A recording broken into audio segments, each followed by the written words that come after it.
My grandmother, Virginia, whom I called Ginger, loved science.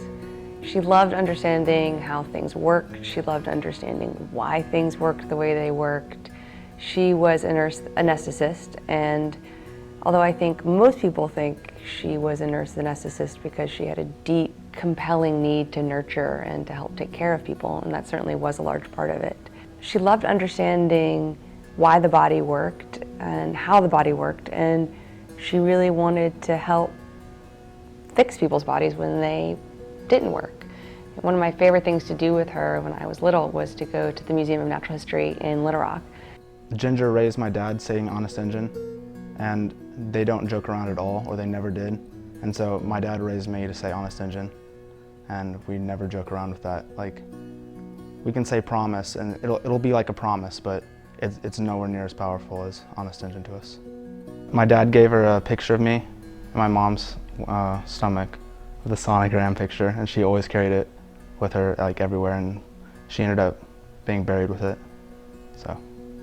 My grandmother, Virginia, influenced my life in two ways, principally, at least two that I am aware of. I'm sure she influenced my life in many more ways than I am unaware of. One, she taught me the importance of laughter and to at least try to laugh every day, even if only at myself. And two, that life is long, and that even though our years on this earth may be short, our life really is long, and something that may seem insurmountable today will, in the days, weeks, years to come, hopefully not even be remembered, but I will be all the stronger for having overcome it. Everyone always tells me about the German Shepherds. She loved dogs, and she had 3 German Shepherds, one named King, Champ, I think there was another one, I forget the other one's name, and she had a couple chows, and so she loved dogs, and I love dogs. This is the one that I got from Grandma. It's the egg one. It goes around a lot. The thing I miss most about her, it's just talking to her, how we can talk about anything. I really miss that, because she not only was my grandma, but she was also, I would call her one of my best friends, If I talked to her every single day, or at least I called her every single day, sometimes she would be too busy to talk to me. And I loved that we talked at different times, because if we talked in the morning, maybe she would have just gotten up and I would have already been up for a while and would have something to share with her about my day, a run I went on, meetings I'd had, what Mark and I were going to do that night. If I talked to her in the evening, we would talk about what books she had read that day, what she thought about the garden. The last conversation I had with her, which was the morning that she passed away, when we were talking about who would perform well that night or not perform so well that night on Dancing with the Stars. And my grandma liked Dancing to the Stars. Do you like that show? We watch the same things. We enjoy the same kind of movies. We both loved Boardwalk Empire. It was a really good show. We both liked The Sopranos. We were both in a kind of grittier dramas and that sort of thing. This is an angel necklace that I got from Grandma. It came with this book. Yeah? It has all these pages. It's a really long book.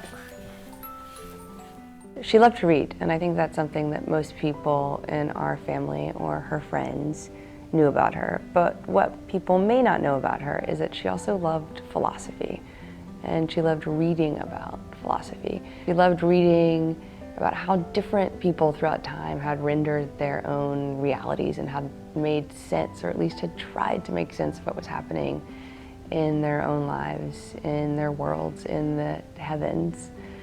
And she drew great succor and inspiration and just intellectual joy from those books. She used to always make it to every football game I ever played.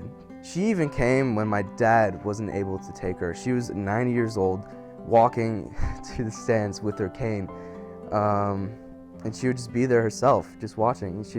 She really had fun. She loved to see me play, and I loved to see her out there in the stands. It was awesome. One way in which I know she influenced my life, because I think about it every day, is her mantra that life is not about what happens to you, but about what you do with what happens to you. And I try to live that in my life every day, and I try to hold myself account every night.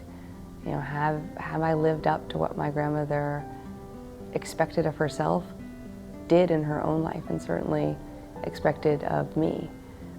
Another way that she's influenced me is that she deeply believed that to whom much has been given, much is expected. And she certainly, in the most loving sense, never let me forget that much was expected of me, and that I have indeed been very blessed in my life. And among my chief blessings are having shared the first almost 32 years of my life with my grandmother. I hear her voice in my head when I'm doing, you know, when I need that extra push, when I, you know, am like lifting a very heavy weight or something, when I'm on a hard math problem, or when I'm going through a tough time, I look back and I think about all the things we talked about. And I think of her voice, you know, in my head. It's just, you can do it. If you try your hardest, that's the best you can do. Just do it. She has provided that for me, my inspiration, my push. We'd moved into this new house, new neighborhood. She would come in crying and screaming about the fact that she'd been set upon by a group of children. I said, just go out there and show them that you're not afraid. And if she does hit you again, which she kept doing, hit her back. It's important that you explain to children why you can't take them to a movie that you'd halfway promised. Of course, I learned early on that I didn't promise anything with my work. I couldn't, because my hours, there was no certainty to my hours. And I had to preface everything, yes, we'll do that if I'm not working. And they understood that. I think character isn't to be measured by the best or worst thing you've ever done, but the sum of all the things you've done. It's not any particular day of your life, but the sum of all the days of your life. I enjoy people. They sure don't have to agree with me for me to like them, because I do enjoy all people in all walks of life. If you could describe yourself in one word, how would you describe it? Happy. Happy.